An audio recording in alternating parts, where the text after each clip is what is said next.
बार जयकारा लगाओ आप सभी लोग। बोलिए गोविंद भगवान की। देखो ईमानदारी से बोलो, सबको बोलो। देवी दरबार में बैठो, सबको बोलो आज शक्ति दुर्गे मैया की, हनुमान जी महाराज की। आइए थोड़ी देर के लिए देखते हैं, अति संक्षेप में समझते हैं बात को। कंस ने उस प्रथम बालक को जैसे ही देखा है, उस बालक के रूप को देख करके मोहित हो गया। कंस ने उस बालक को छोड़ दिया। एक बात कहा है वसुदेव जी, जब देवकी के गर्भ से 8वां बालक पैदा हो तो उसे ले आओ, निष्कारण इसे मैं मारूंगा नहीं, ले जाओ, इसका सुख पाना। और जब 8वां बालक हो तो उसे यहाँ पर ले आना। वसुदेव जी उस बालक को लेकर के देवकी के गोदी में दे दिया। देवकी बड़ा खुश है, लेकिन इधर देवताओं में हलचल मच गई। क्यों? क्योंकि कंस अगर इस प्रकार से दया दिखाएगा तो भगवान को आने में देर लगेगी। इधर देवताओं ने नारद बाबा को भेजा। अब नारद बाबा चल पड़े, नारायण नारायण नारायण करते करते। वैसे कंस ऋषियों मुनियों का बहुत बड़ा तिरस्कार किया करता था, लेकिन नारद बाबा को बड़े ही हित से प्यार से बैठाया।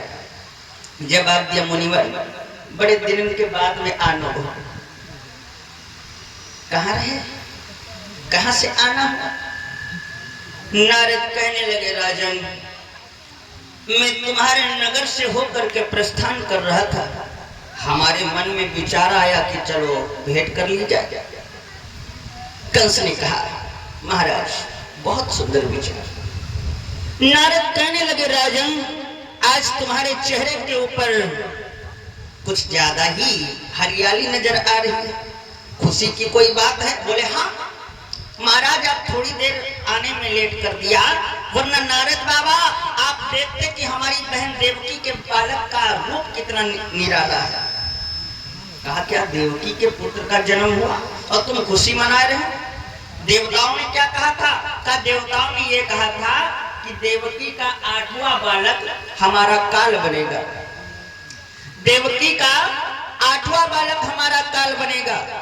अब यूं तो पहला लड़का है, यूं तो पहला लड़का है, अभी पहले लड़कन का है। कंस की बात को सुन करके नारद बाबा कहने लगे, राजन सच है, चतुर व्यक्ति चूकता नहीं है, और जब चूकता है तो सबसे पहले 3 ठोकरें लगती हैं, और पहली ठोकर तुमको लग गई, पहली ठोकर तुमको लग गई। मतलब कि देवताओं ने तुम्हारे को 8-7 के चक्कर में भुला दिया है। देवताओं ने आकाशवाणी करके तुम्हारे को भ्रम में डाल दिया है। राजन कौन सा लड़का पहला हो सकता है, कौन सा लड़का 8वां हो सकता, तुम ये नहीं समझ पाओगे। बोले मतलब क्या है तुम्हारा?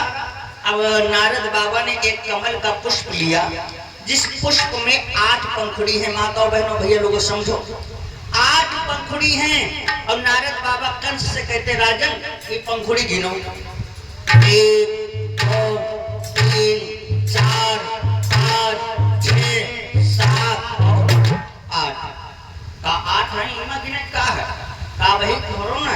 अब इनका उल्टा गिनो, उल्टा, अब उल्टा गिने लग कंस, 8 7 6 5 4 3 2। अब कंस के समझ में आए को कि कौन 8वां हो सकता, कौन पहला हो सकता, तो पता ही नहीं चली है। कंस गौ और वो अबोध लड़का जो रहा है उसकी पकड़ी टांगे और वहीं पर एक पत्थर की शिला रहा है, वह है। अब वो मैया देखो, उस माँ के सामने धरती पर उस बालक के मांस के लोथड़े पड़े हैं, बिखरे हुए, क्या करे?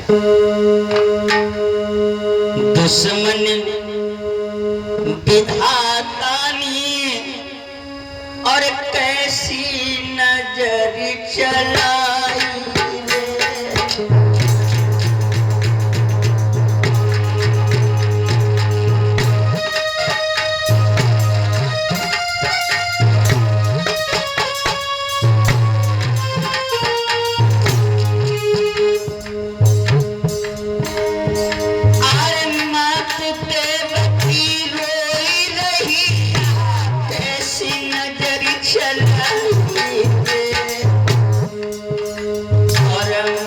भैया ने मेरे लाल को धरती पर गिराई रे।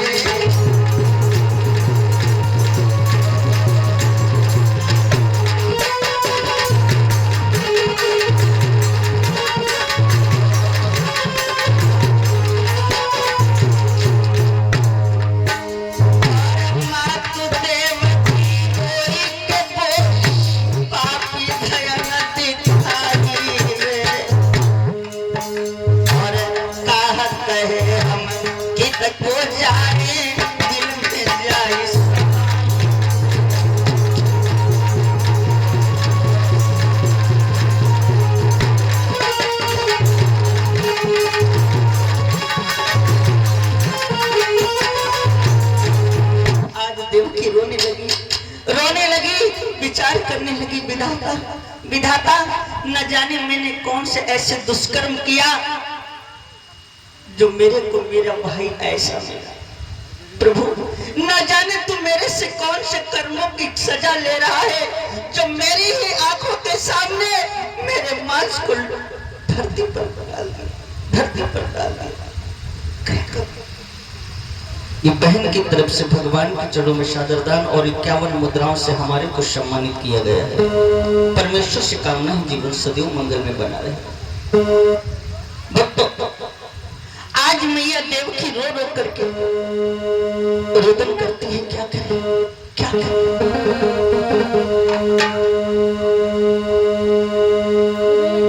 बिरना मेरो लाल दयो,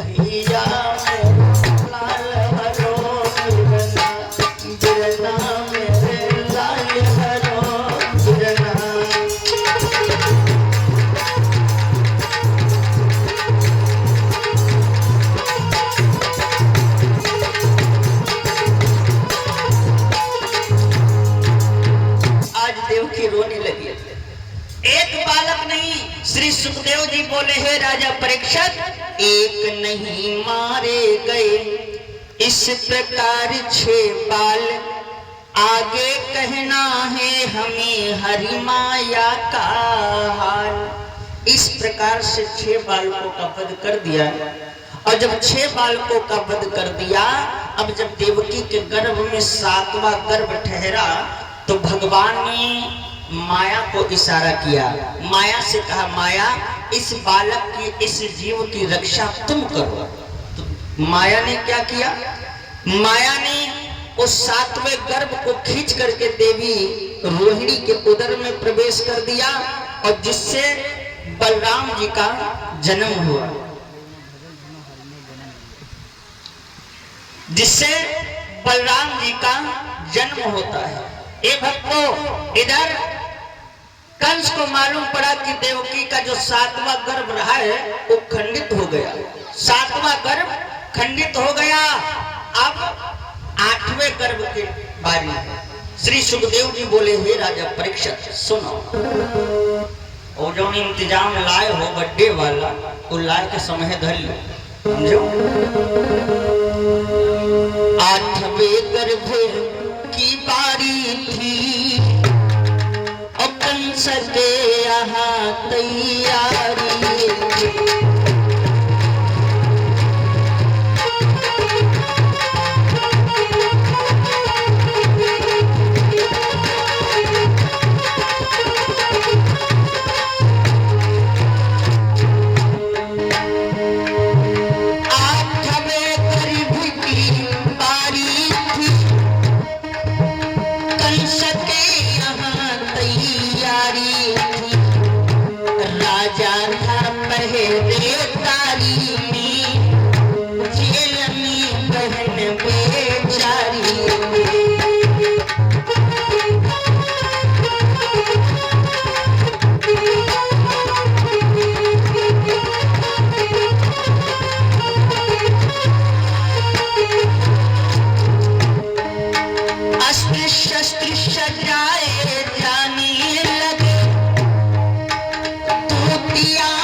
को परी तोहरी चौकियां बिठाई जाने लगे।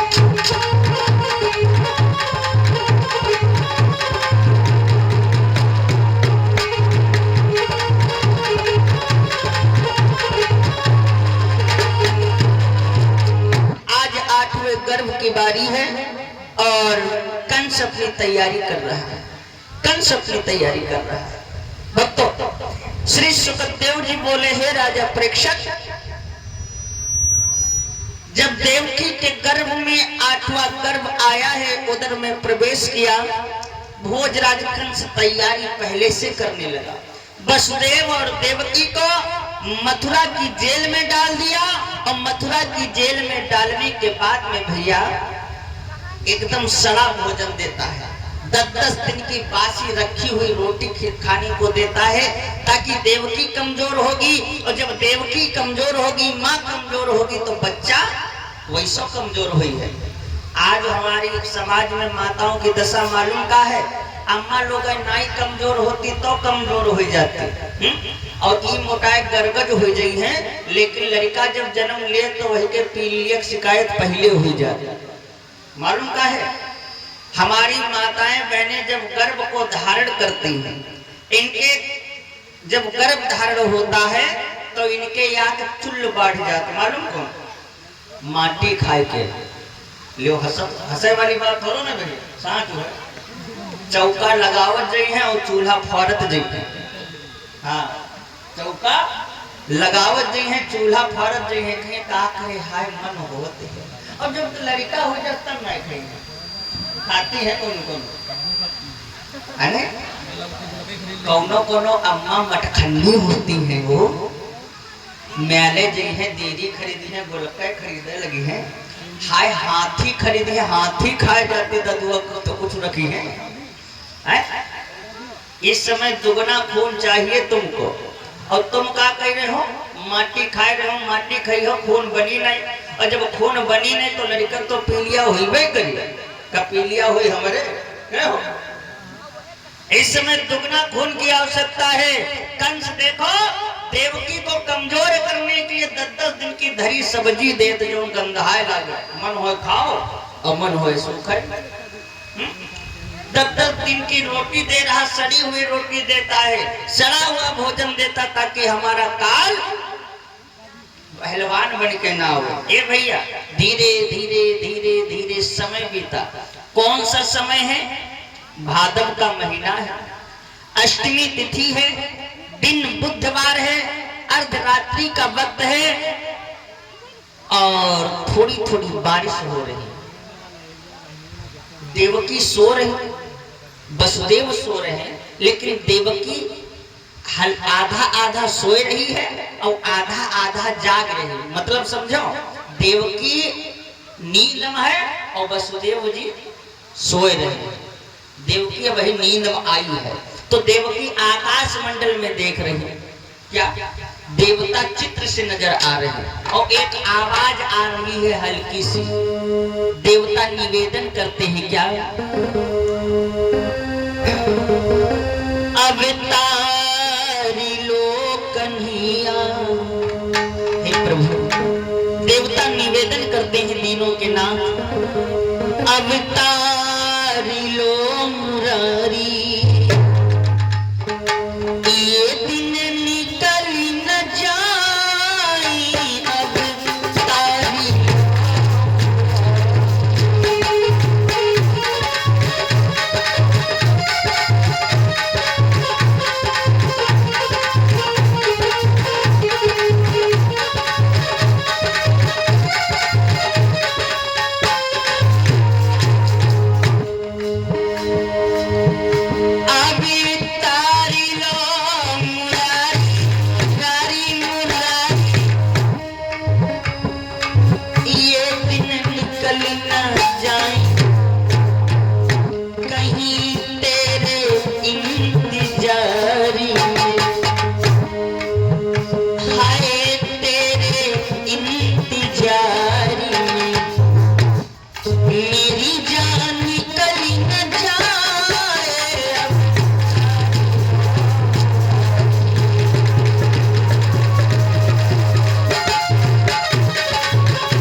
अखियां प्यासी आकर तरस दिखाए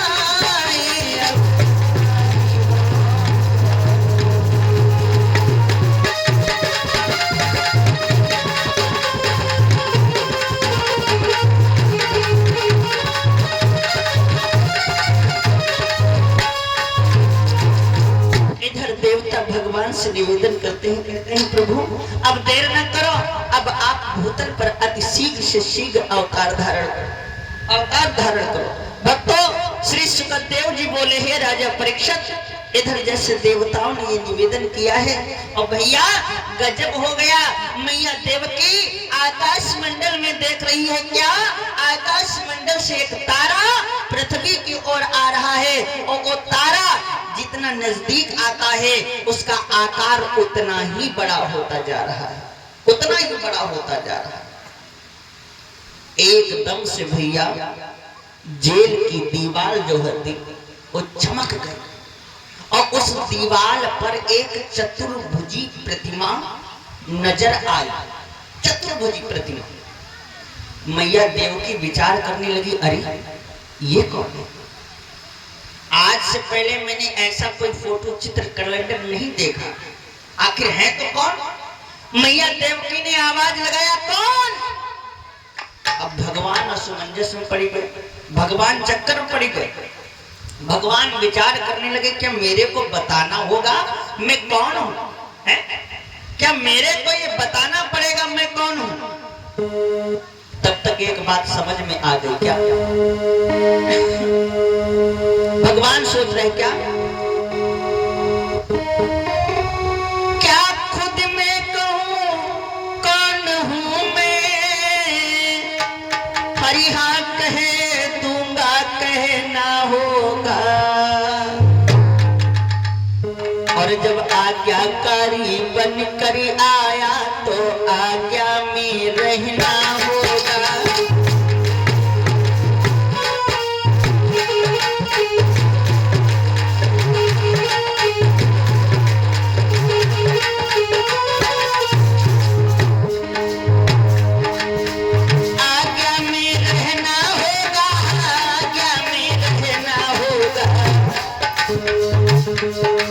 आज्ञाकारी बन कर आया तो आज्ञा में रहना होगा।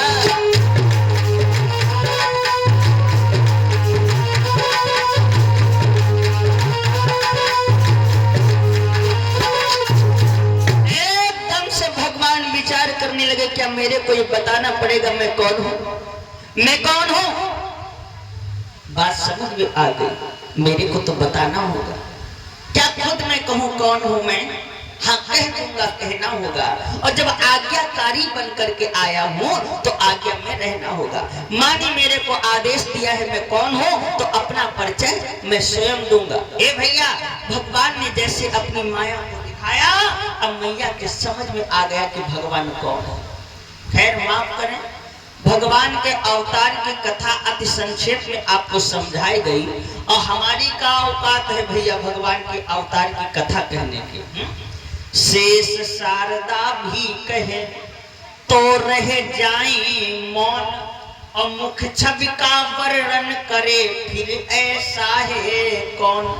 भगवान के अवतार की कथा कहने की तो बड़ी बात है भैया, भगवान के रूप को, भगवान के सौंदर्य का वर्णन करना इतना संभव नहीं है। भगवान का अवतार हुआ है अर्धरात्रि के वक्त में। भक्त लोग गाया करते हैं, आधी राति 12 बजे जननी के संग, आधी राति 12 बजे जननी के संग।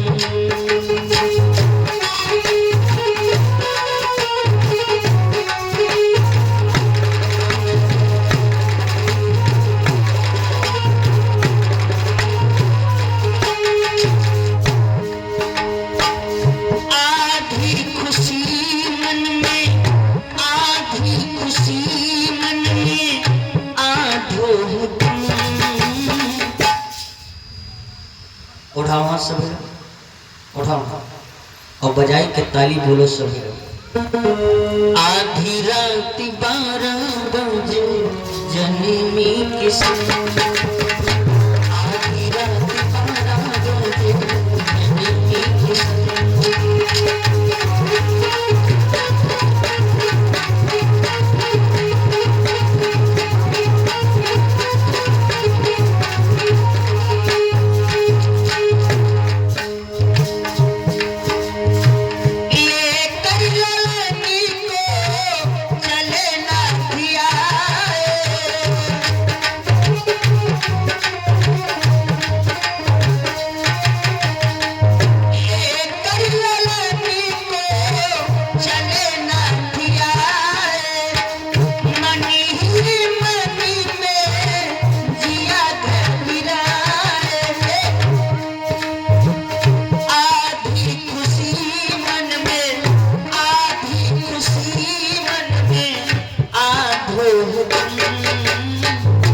आधी रात 12 बजे जन्मी,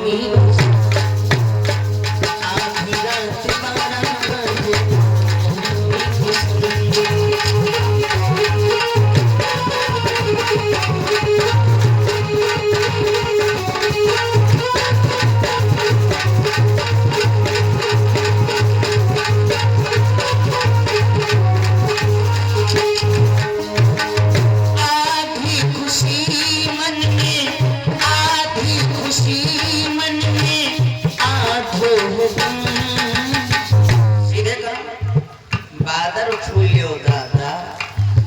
आधी रात 12 बजे जन्मी किस्मत।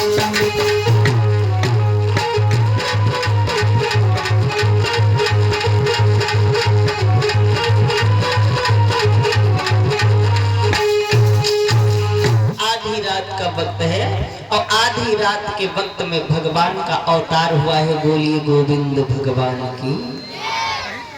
जब भगवान का अवतार हुआ है आधी रात के वक्त पर, अब तो भैया गजब हो गया, गजब हो गया। भगवान का अवतार हुआ, इधर भगवान ने माया किया, माया को फैलाया। माया को क्या फैलाया? आप लोग बैठ जाओ भैया, ए पहलवान बैठो जाओ, बैठो दोस्त, तुम तो यार जवान आदमी हो तो बहुत थके जाता। ओफो साड़ू भाई तुम हो बैठो यार। हाँ बैठो, उतनी देर मामला रह जाओ तो खड़े हुए रहो, जाहे खातिर खड़े हुए रहो, इसका तुम्हारे ही तीर भेज दिया, परेशान रह। आधी रात का वक्त है, भगवान का अवतार हुआ है और इधर भगवान ने माया को फैलाया। अब माया को जब फैलाया है तो एक आकाशवाणी किया है, क्या? हे वसुदेव और देवकी, गोकुल में दो भक्त हैं, यशोदा बाबा नंद, लीला प्रेमी को जरा दे आऊं आनंद। वसुदेव और देवकी को आकाशवाणी सुनाई पड़ रही है। भगवान कहते हैं, हे पिताजी रोना, एक काम करो, आप हमारे को गोकुल पहुंचाओ, गोकुल पहुंचाओ पिता हमको, और नंद राय यशोदा के गृह में, और भीड़ वहां माया मेरी ले आओ से कारागृह में।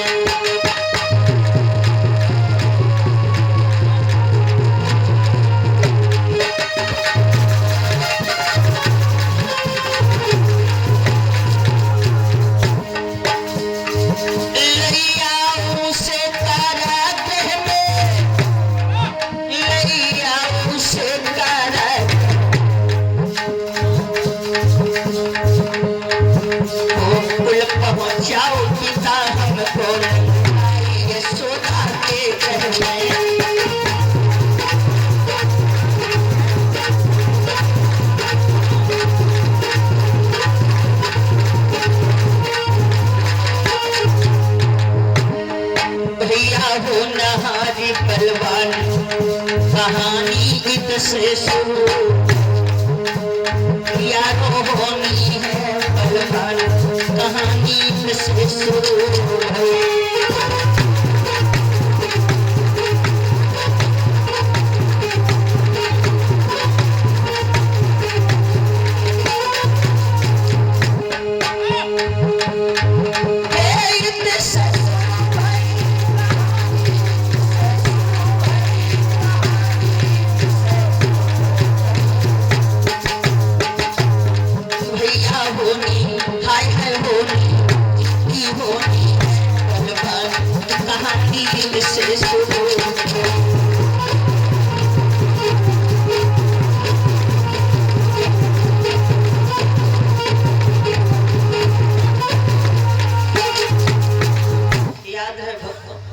भगवान ने आकाशवाणी किया कि पिताजी आप हमारे को गोकुल पहुंचाओ, गोकुल।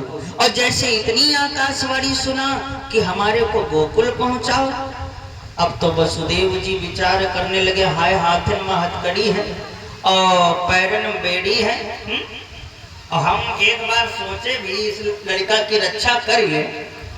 दरवाजे पर पहरेदार लगे हैं, जेल के फाटकों पर ताला लटक रहे हैं, इस लड़का को ले जाए तो कैसे ले जाए। जैसे इतना सोचा, जहां कहा वसुदेव जी बंधन जाए छूट, अनायास ही बेड़ियां गई उसी छड़े टूट। जो हाथों में हथकड़ियां हैं, पैरों में बेड़ियां हैं, ये अपने आप चट चट चट कर धरती पर गिर गई। आहा,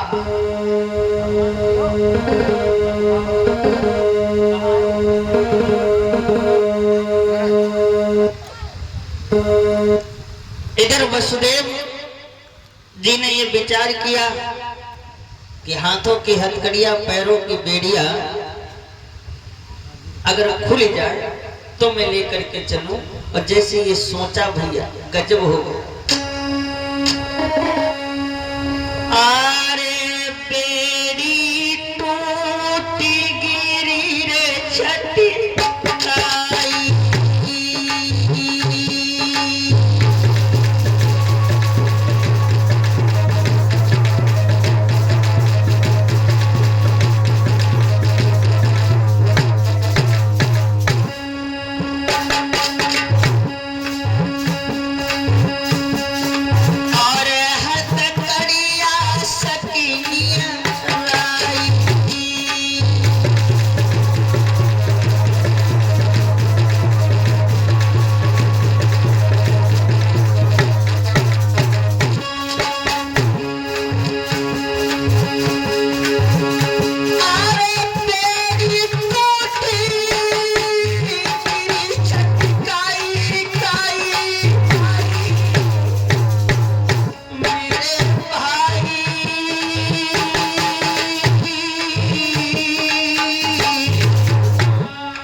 साथियों, जिस समय भगवान ने ये आकाशवाणी किया है, भगवान ने आकाशवाणी किया और कहा पिताजी आप हमारे को गोकुल पहुंचा दो, गोकुल।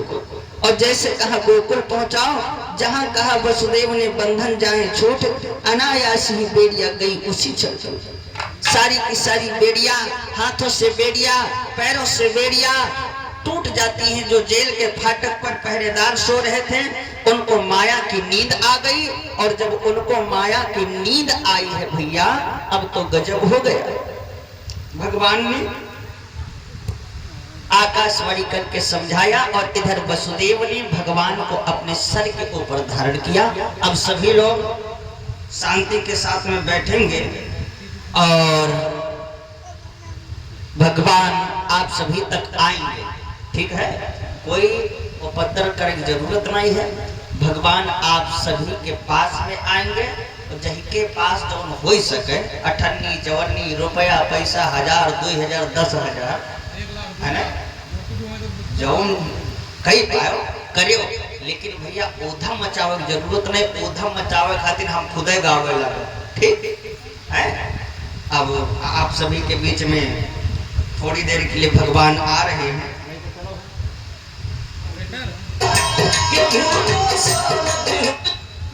पंखी होती तो मैं उड़ जाती नंद बाबा के द्वार। सभी लोग बैठो धीरे से, ठीक है? उठने की जरूरत नहीं है और ये कार्यक्रम आप सभी के लिए ही किया जा रहा है। तो भगवान आप सभी तक आएंगे, लेकिन उद्धम न मचाओ भैया। पंखी होती तो मैं उड़ जाती नंद बाबा के द्वार।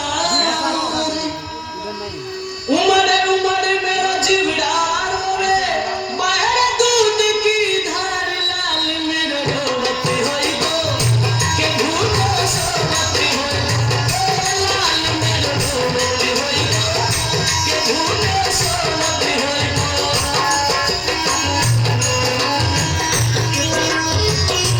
पंख होती तो उड़ जाती नंद बाबा के द्वार। पंख होती तो मैं उड़ जाती नंद बाबा के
बोलिए गोविंद भगवान की, कृष्ण कन्हैया लाल की। अब